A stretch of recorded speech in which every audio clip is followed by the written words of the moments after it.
स्तुति अध्याय 3। मानव का पतन। यहोवा परमेश्वर के बनाए सब जंतुओं में सांप सबसे ज्यादा चालाक था। उसने स्त्री से कहा, क्या सच में परमेश्वर ने तुमसे कहा, तुम इस बगीचे के किसी भी पेड़ का फल ना खाना?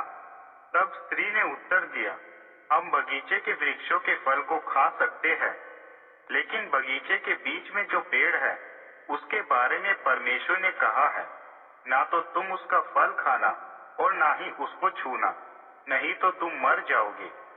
सांप ने स्त्री से कहा, निश्चय तुम नहीं मरोगे।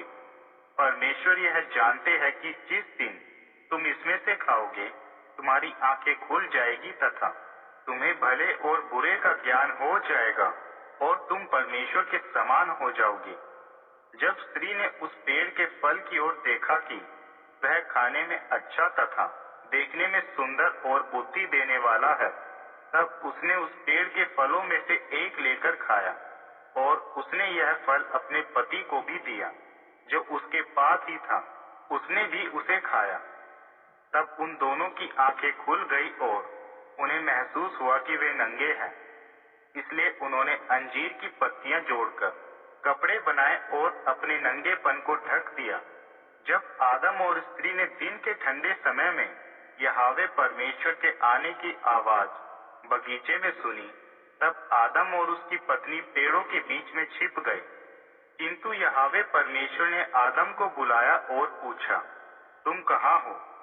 आदम ने उत्तर दिया, आपके आने का शब्द सुनकर हम डर गए और हम छिप गए, क्योंकि हम नंगे हैं। यहोवा ने कहा, किसने तुमसे कहा कि तुम नंगे हो? कहीं ऐसा तो नहीं कि तुमने उस पेड़ का फल खा लिया हो जिसको खाने के लिए मैंने मना किया था? आदम ने कहा, साथ में रहने के लिए जो स्त्री आपने मुझे दी है उसी ने मुझे उस पेड़ से वह फल दिया जिसे मैंने खाया। यह सुन यहोवा परमेश्वर ने स्त्री से पूछा, यह क्या किया तुमने? स्त्री ने उत्तर दिया, सांप ने मुझे बहकाया, इसलिए मैंने वह फल खा लिया। यहोवा परमेश्वर ने सांप से कहा, तूने ऐसा करके गलत किया, इसलिए तू सभी पालतू पशुओं से तथा सभी वन्य पशु से अधिक शापित है। तू पेट के बल चला करेगा और जीवन भर मिट्टी चाटता रहेगा। मैं तेरे तथा स्त्री के बीच, तेरी संतान तथा स्त्री की संतान के बीच बैर पैदा करूंगा। वह तेरे सिर को कुचलेगा तथा तू उसकी एड़ी को डसेगा। स्त्री से परमेश्वर ने कहा, मैं तुम्हारी गर्भावस्था के दर्द को बहुत बढ़ाऊंगा। तुम दर्द के साथ संतान को जन्म दोगी। यह होने पर भी तुम्हारी इच्छा तुम्हारे पति की ओर होगी और पति तुम पर अधिकार करेगा। फिर आदम से परमेश्वर ने कहा, तुमने अपनी पत्नी की बात सुनकर उस पेड़ से फल खाया जिसे खाने के लिए मैंने तुम्हें मना किया था। इस कारण यह पृथ्वी जिस पर तुम रह रहे हो श्रापित हो गई है। तुम जीवन भर कड़ी मेहनत करके जीवन चलाओगे। तुम खेती करोगे, लेकिन उसमें कांटे और जंगली पेड़ उगेंगे और तुम खेत की उपज खाओगे। तुम अपने पसीने ही की रोटी खाया करोगे और अंततः मिट्टी में मिल जाओगे, क्योंकि तुम मिट्टी ही हो, मिट्टी से ही बने हो।